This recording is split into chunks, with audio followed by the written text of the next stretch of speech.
Hot chocolate today? No. I called it up.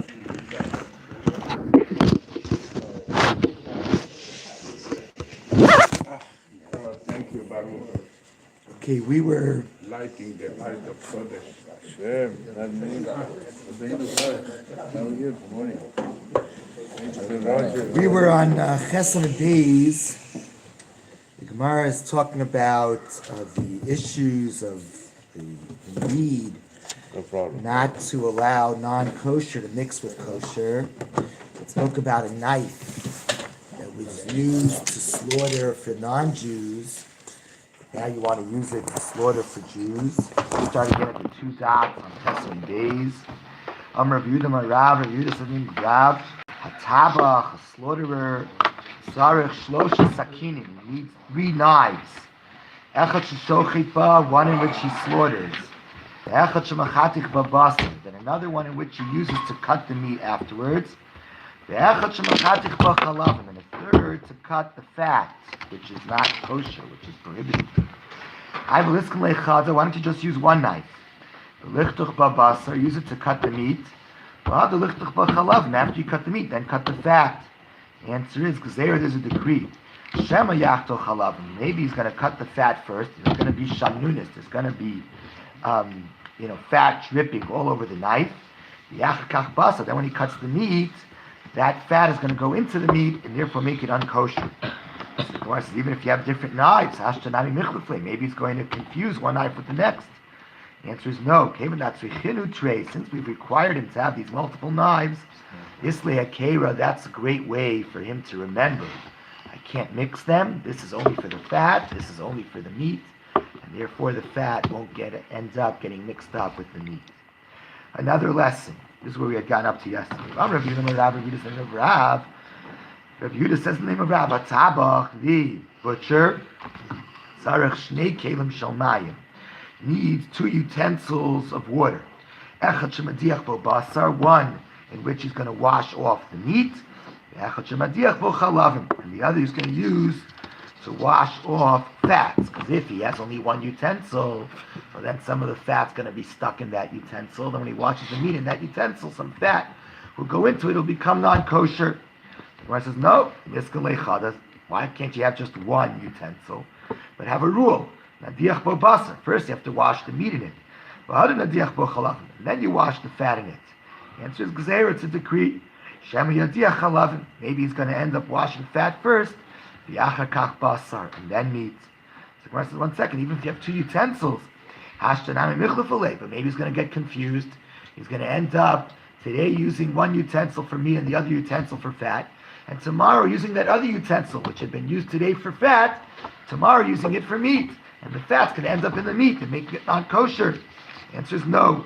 Since we've required him to have 2 different utensils, that's something that's going to remind him always. It'll remind him to keep it separate. And he's not going to end up mixing fat with meat. You're allowed to get benefit from the forbidden fat? Yeah, but you can't eat any of it. Problem with fat and meat as it is color of basar? No, it's not the same because chalav and basar is only cooking together. Chalav and basar is, you can't get any hana, you can't get any benefit. You can't do it. You can't do the bishul. Here, the chalev is that it's just not kosher. There's ta'am. There's taste of chalev in the basar, in the meat. It becomes not kosher. All right, another issue with the fact that fat, spreads, and you have to be careful not to allow it to mix with meat. So Amar Amemar Mishmei Rav Papa, Amemar said in Rav Papa, when the butcher is cutting up the animal, lo lischef inish kafli ilvi bisra.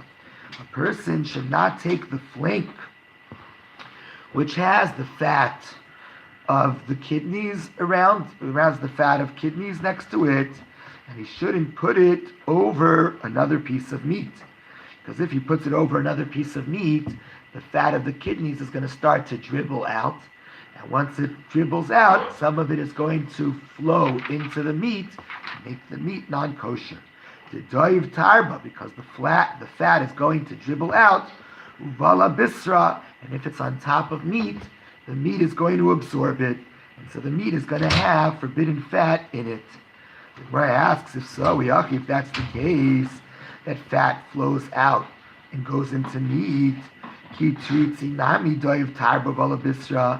even when you have the flanks in such a way, on a you have a flank of an animal, and you put it on a board, and so the fat is on top, and the fat is not possibly dribbling on top of meat.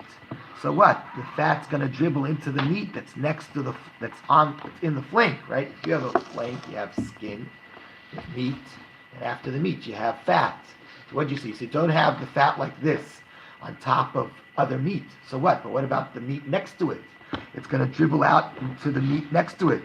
And so the Gemara, no, krama mafsik mitatoi. There's a membrane on the bottom of the fat to prevent it from dribbling into the meat that is underneath it. So but second, if there's a membrane, if there's a membrane, says the Gemara, so there's also a membrane on top of the fat. So you should be able to turn over the side of the meat. And so what, that there's fat down there, that's not going to dribble out because there's a membrane around the fat. So the Gemara answers, no. When you have a butcher cutting around, he's cutting, and his hands are moving around, he's going to dislodge the membrane on top of the fat. He doesn't get to the membrane underneath the fat. So therefore, you can't have the flank turns over, and what was on top now facing meat, because now fat will dribble out of it. But if you have it like this, and you have meat, and on top of the meat fat, what's on the bottom of the fat is a membrane, and the membrane's not going to allow the fat to spill into the meat. It won't make it unkosher. Yeah, question. But the way you're saying, Rabbi, it looks like chopped meat is not kosher. Why? Because they're mixing up meat and fat and No, it's only certain fats, prohibited fats.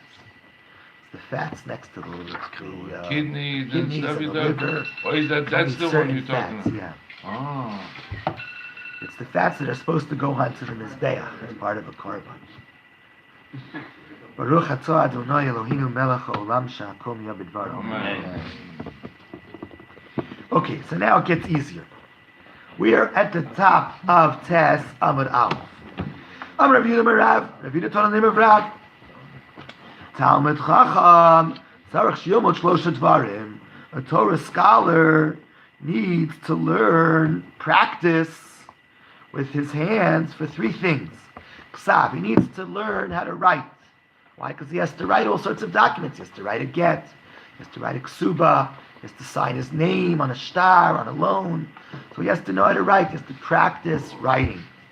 Number two, shchita. He has to practice shchita so that he does it the right way, namely sliding the knife across the neck of an animal and thereby slitting the two pipes, the windpipe and the food pipe of the animal, and not making any of the mistakes of, let's say, pausing in the middle of the slide, or stabbing an animal, or chopping an animal, or moving from the back in, sliding into the underneath the pipes, then sliding up.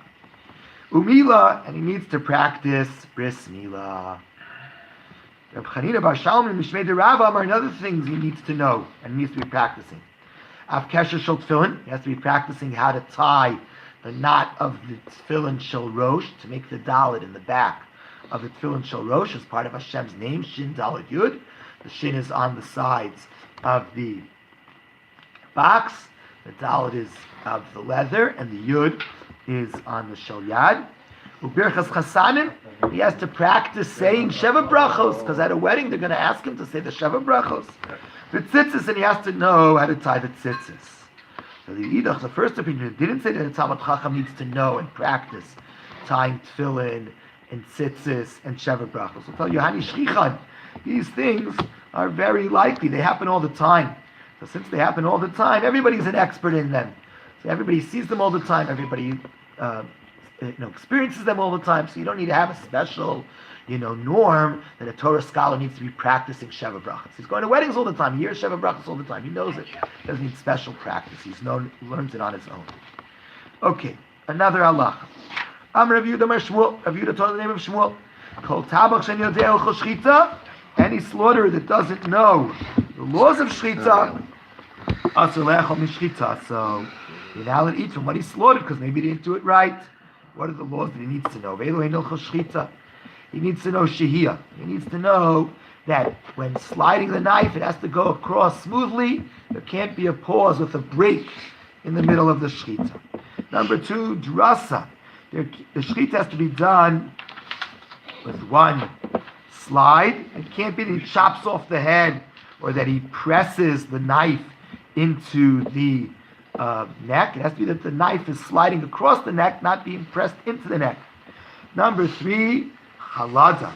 Halada, the knife can't be covered. In other words, you have to slide the knife across the neck, across the 2 pipes, and not that he cuts into the neck and then from the back he slaughters so that the knife is covered by the skins of the pipes. And finally, hagrama needs to know that the knife has to be in the right spot. It can't be that the knife is at the wrong part of the neck, too high, too low. And the 5th, which is the law that comes up the most, ikur, the knife has to be a smooth knife. It can't be a knife that has a nick in it, because a knife that has a nick in it is not sliding across and slitting the pipes. Rather, it is uprooting the pipes. It's hooking the pipes and then pulling them out. And that's not kosher shechita. So 5 laws: no pausing, no pressing, no going in between the pipes or going in from behind the pipes. In other words, the knife has to be open and revealed. You can't have a knife in the wrong spot, and the knife can't be uprooting and hooking. It has to be sliding and cutting. The Gemara says, 1 second. Why do we need Rabbi Yehuda to tell us the name of Shmuel? My Kamash, what's the Chiddush? Kulu Tzninu, we're going to learn all these things in Mishnayos. So we don't need an Amorah to teach it to us. The Mishnayos are going to tell us this is what makes a kosher shechita. The answer is it's not necessary. This man slaughtered in front of us 2 or 3 times. And Shachat Shapir. He did slaughter correctly. And now he slaughters a 4th time without us watching him. So Maudatim, would have thought the same. Shachat Shapir. Since the other times that we did see him, he did it right. Hainami Shachat Shapir. So this time he also did it right, because he's well practiced. No, Kamash Man, that's what Shmuel's telling us. Came into Logamar, since when we tested him, he doesn't know the laws. Since he never knew the laws, so Zimin the Shait. So then, therefore, he may have paused, or Daris, he may have pressed. But Lo Yad, he doesn't know that it's wrong. Yeah, it's true that the times we saw him do it, he did it right. But if he doesn't know the laws, he doesn't know how to do it, he doesn't know really what he should be doing, he just happened to get it right the first few times, we can't rely on him, and therefore we can't eat from his shechita if we didn't observe it and see that it's done right. So since he didn't learn, he might have paused, but Lo Yada not be aware. Okay, another halacha about shechita. Rabbi Yehuda taught another halacha in the name of Shmuel. Hatabach, a slaughterer, after he finishes the act of sliding the knife across the pipes, he has to check the pipes to make sure that the majority of the pipe was slit, that he succeeded to shecht rubo shel siman, that the majority of each pipe was slit. Rav Yosef said, we also know that there has to be a check after the slaughtering. How do we know? Because the Mishnah says, Rav Shimon explains, what is the definition of shehiyah? What's the length of time of a pause that makes the shechita no good? Rav Shimon Amar, if in the middle of the shechita he paused enough time for a check. What are they checking? So my lab, presumably, kedei bikur simanim. That if he paused in the middle of shechita enough time that normally it would take to check the pipes to make sure that they were slaughtered in the majority, then it's a pause in the middle of the shechita that makes it no good. So you see that there's always a check of the pipes after the shechita. Abai said no, it just says that it's a pause as long as a check. It doesn't say a check of the pipes. There are other things that could be checked. Rabbi Yochanan said today, bikur chacham, the amount of time for a sage to go to the city with the knife and have the knife checked. In case, the Gemara says 1 second, the amount of time for the sage to come from the city or to go to the city, so it depends where you are. So it'll, how long it'll be till he goes to the city along this, till he comes to the city. So for one person, it's a long amount of time. For somebody else, it's a short amount of time. Gemara says, no, we're saying the amount of time for a Torah scholar who's a shochet to check the knife, to make sure that the knife is not nicked. So that's a set amount of time. How long does it take to slide the fingernail across the blade to make sure it's not nicked? That's the amount of time that is shehiyah. But it doesn't tell you that there's a proof necessarily that after slaughtering you check the pipes to make sure that the majority of the pipe was in fact cut. Okay, but we did say this, that Rabbi Yehuda said in the name of Shmuel, that after shchita you have to check the pipes to make sure that the majority was cut. What about the flow badak? What happens if the shochet didn't check the pipes? Mai, are you allowed to eat from this meat? Treifa basar ba'achila, asura ba'achila. You have to treat it as an animal that's a treifa. It didn't get a good shchita. I'm sorry, got a good shchita, but it has, holes in major organs. It's anyway not kosher, and you can't eat it because you don't know that there was a good shchita. The Masnisatan and the Brisa says, well, if you don't know if it's a good shchita, the Brisa says, so then if it's not a good shchita, that means it's not even tar. It's tameh because it's an avela. So therefore, you have to treat it as an avela, and therefore metama b'masa. It makes tumah even by carrying it. If you carry it, it would also make you tumah. And if the guy who shake it for a parnasara weight, and if he screws up, he's not going to say, I screwed up. What's his... The most important thing in a shochet is that he be a Yerei Shamayim. Does the shochet work? No, but unfortunately, They are Yerei Shamayim. All right, okay. But Does the shochet work by himself, or he has, he could work by himself. Uh-huh. He could work by himself. You're not supposed to- So b'mai kamivlgi, but till he gets the ksav, till he gets the written permission to shech, the people training him, number one, test him about the knowledge, test him about the skill, and also vouch for his yirat shamayim, for his religious integrity. But he's also liable if someone gives them a cow Yeah, he to messes chef, it up, sure. right? That's right. He doesn't go I heard a story about a shochet that went to a town, and they said, you can live in the town for a little bit and teach our children until we learn who you are and become Nice, a shochet. very nice. And the shochet said, no, I'm not going to, if I can't be the shochet, you can't trust me enough to teach your children to, That's a good point. Even more so, to teach your children you need yirat shamayim. right. That's good. So what's the argument here? Whether if the shchita, if there was no check after the shchita, whether the animals should be treated as treifa or the animal treated as nevela, whether there's impurity or not. So the answer is the Gemara says the Rav Huna. They're arguing about an important principle of Rav Huna. Rav Huna behema b'chaya b'cheskas isro medes. When an animal is still alive, so it's presumed prohibited because it's Avram and Achai to eat from it. To eat from it is the prohibition of eating from a living animal. So it's presumed not allowed. Actually, you need to have some certainty that it was shechted the right way. So therefore, here where we don't know for sure that it was shechted the right way, you have to assume that it stays b'cheskas isr. Nishchita, but if it was shechted, harehi b'cheskas heter. Then there's a presumption that it's permitted. Actually, unless you're 100% sure about how it wasn't done right and what made it done no good. So Mar Savar, so one holds the Cheskas Isser Kaima, the animal was in a chazaka of not being shechted when it was alive and it prohibited. Vashta Mesi, now we have something dead in front of us. So if we have something dead in front of us, so it's Nevela. Nevela. Well, Mar Savar, the other one holds the Cheskas Isser Aminan. No, we don't know for sure that there was a good shchita. So therefore it still can't be eaten. But the Cheskas Tumah Lo Aminan. But it wasn't presumed tameh before the shchita. It was alive it's tar. So now it's dead, but we don't know that it's tameh. So therefore it's a treifa, but it's not a nevela. Gufu, we learned before. Ravuna said, this is an important rule. Behema b'chaya, an animal when it's alive, b'cheskas isser omedes, is presumed prohibited. Until you have proof that it was slaughtered right. Nishchata, once the animal is slaughtered, b'cheskas heteromedes, it's presumed permitted. Unless you have proof that it is not permitted, unless you're sure it's not permitted. The Gemara says, What do you mean? B'cheskas heter managed. Why don't you just say if it's slaughtered, it's permitted?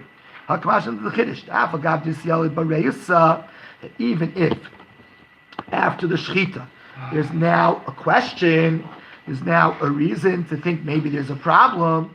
As long as we don't know for sure there's a problem, its day is permitted to be eaten. What does that mean? What type of problem showed up? The following. Rav Abba asked the following question of Rav Huna. Let's say a shochet, a slaughterer, slaughters an animal. After he slaughters the animal, now they're pieces. So a wolf showed up, and a wolf took the small intestine. Mahu, are we allowed to eat from this animal? Wait a second, of course. Natal, the wolf came and took the small intestines. Unless we don't have them around to think anything's wrong. That's what we just said. An animal, when it's alive, is presumed not kosher. An animal slaughtered is presumed kosher. So why would we think there's a problem? We don't have anything to show that there's a problem. A wolf took the intestines. No, the answer like this. Ella, the case is nakav b'nei me'ayin mahu. What happens if the wolf comes and the wolf bites into the intestines? So now there's a hole in the intestines. Do we say the wolf made the hole in the intestines, or maybe the wolf may have bit on that spot that had a hole in it, and there was a pre-existing hole? What do you mean? Nakav, but if the wolf made the bite, so we know that the intestines were fine, and it's the wolf that's making the bite. So of course it's kosher. Ella, the point is like this: the animal was slaughtered, and Natlan, a wolf came and he took the intestine, and then he came and brought it back. He brought it back with holes in them. So now, we didn't have a chance to check the intestine. So now our question is like this: can you eat from it? Maybe the bites are in places where there had been holes, and therefore it is a treifa. Or maybe we say no, the intestines were fine, and the wolf made the bites, so it's all okay. So Amalei Rabbi said to Rav Abba, we don't have any fear. Maybe where there were holes, that's where the wolf bit. No, we assume that it's 100% fine. The animal is kosher. So that's what Rav Huna's point is.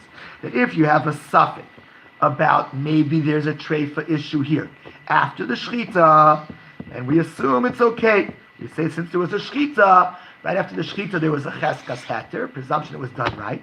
So that continues here, and the suffix is okay. Unless you have a reason, what made it a treifa. Otherwise you assume it is kosher. Excuse me, Rabbi, what happens to the knife that was used in that improper? That gets to the question we saw yesterday. Is the area of shechita hot? Is the area of shechita not hot? If the area of shechita is not hot, it's not a problem. The area of shechita is hot, so then there was an absorption of a non-kosher taste. So we would Taste do of libra? treifa, so you'd have to kosher it. Okay. So Esvei, so Rav Abba challenged Rav Huna. We learned, how can you say that we're not worried that a wolf bit something which was already had a hole in that spot? We know that we are worried that where there's a bite, there may have been a hole before. And that's not in regards to the issues of kashrus, it's in regards to the issues of danger. There was a danger, according to the Shulchan Aruch, it wasn't true about their days, but not true about our days. According to the Gra, we should still be careful for it. There was a danger of snake poison. Snakes used to drink from the water, they used to eat from the figs, and they would put their poison there. So you couldn't now eat from a fig that had a bite in it, because maybe you're eating snake poison. So we have the following. Esvei, Rabbi Abba challenged Rav Huna. We learned in a brisa. Ra tzipor amenaker b'te'ena. Let's say you see a bird pecking at a fig, or achbar amenaker b'avtichin, or a mouse pecking away at watermelons. Choshishin, we're worried now. Shema b'makom nakev. That maybe there was already a hole there from a snake, and this bird is pecking at a spot that already had a hole. Therefore, we shouldn't eat it because maybe there's snake poison in it. So you see that we are worried that where an animal bites, there was a pre-existing whole.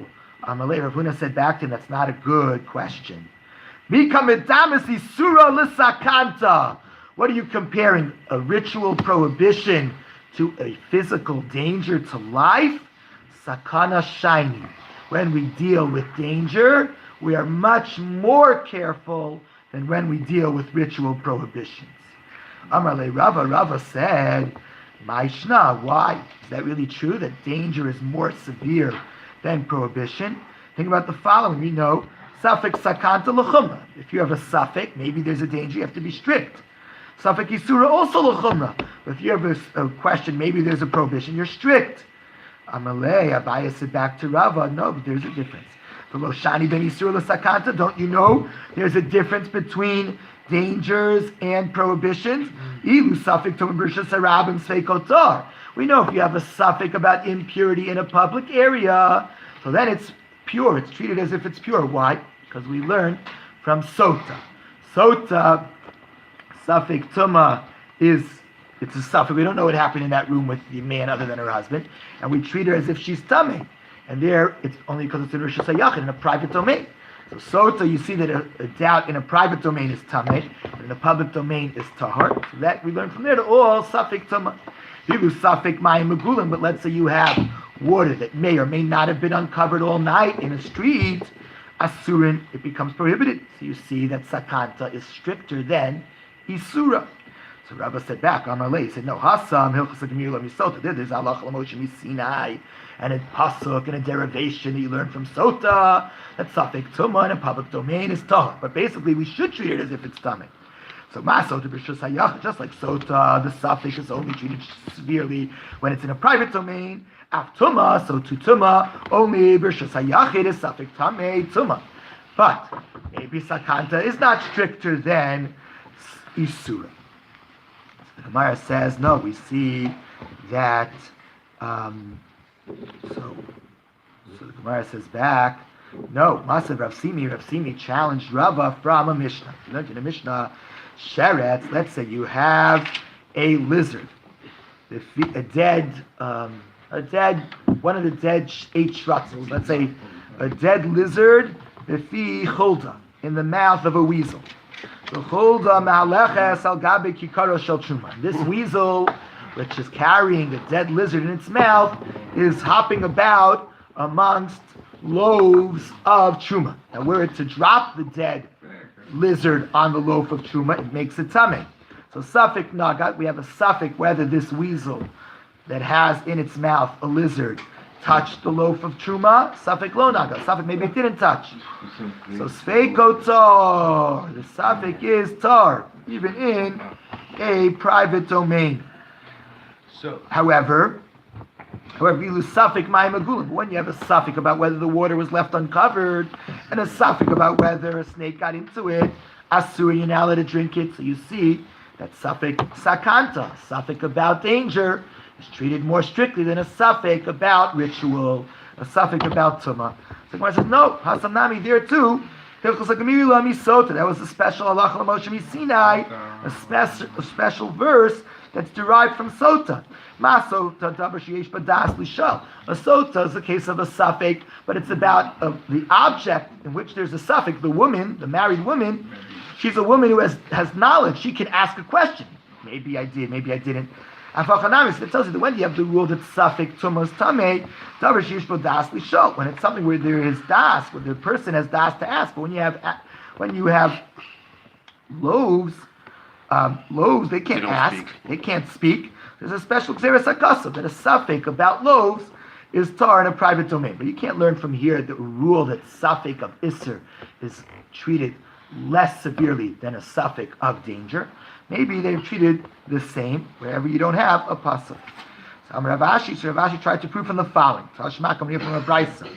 We looked in a brisa, slochis, if you have a bowl of pure spring water that you've collected in order to mix in it the ashes of paraduma to sprinkle on a tamei person and make him tar, shehinicha megula, that you left this bowl of spring water uncovered. You come back, you find it covered. It's meya, so now it's tamei, because you have to worry. Maybe a person came and covered it, and he was tamei, he touched it and he made it tamei. Shani Omer, because I say Adam tamei nichnas l'sham, maybe a person who's tamei walked in there, the chisa, and he covered it.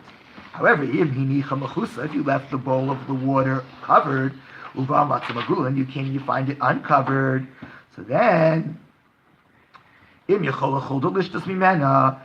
it was in a spot where a weasel could get to, or nachash, or a snake, the different Gamliel who holds, according to Gamliel, or shiared batal balayla, or it's something where dew may have gotten into it. So now psula, it all becomes disqualified for use as paraduma waters, but it's not tamei, because we don't think that a tamei person touched it, and therefore we assume it's not tamei, even though it's disqualified to being used as paraduma waters. Rabbi Zev explained, Matam, what's the reasoning? The reason is like this. If you left it covered and you find it uncovered, it's likely that some creature, it could be a rat, could be a weasel, could be a snake, came, pushed the cover off to drink from it. So therefore, maybe it's an animal, maybe it's a person. So there's a very small likelihood of it being a person. Therefore, it stays tahar. However, ein darkon lachasos. If it was uncovered and now you find it covered, it's not normal to find a person. It's not normal for an animal to come take a cover and the animal to drop the cover on it. So who put a cover on it must have been a person. Maybe it was stomach. There, it was stomach. So that's true about water. The ilu suffik mayim megulim. So this is all about a doubt of impurity. But when we have a doubt about maybe the water was left uncovered, we know asur, you're not allowed to drink from it. So Shmamina, we finally have a proof. You see from here a proof. Chamira sakanta me'isura. We are more strict about a doubt, about a danger, than we are about a doubt of ritual.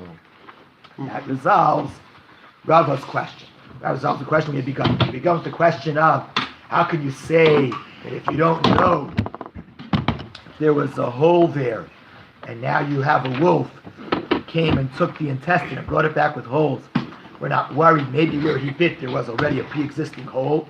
You see in regards to the fear of snake poison, we are worried about a pre-existing hole where we don't know of there being a pre-existing hole. Well, there's a big difference. One is sakanta, danger, and the other is isura. Okay, there's also a Shiva minyan, so if some of us could go up to the Shiva minyan, I think that's They need a Torah? I think the Torah was brought. We should go over to the Shiva minyan. Oakwood. Not Oakwood. You'll follow me. Great. Maybe Chanani ben Akashia, may I read Hakadosh Baruch Hu Zakas as Yisrael. Fi chachir b'lem Torah mitzvah shenem adnei chafetz l'man tzidko. Yagdil to Rabbi Adir.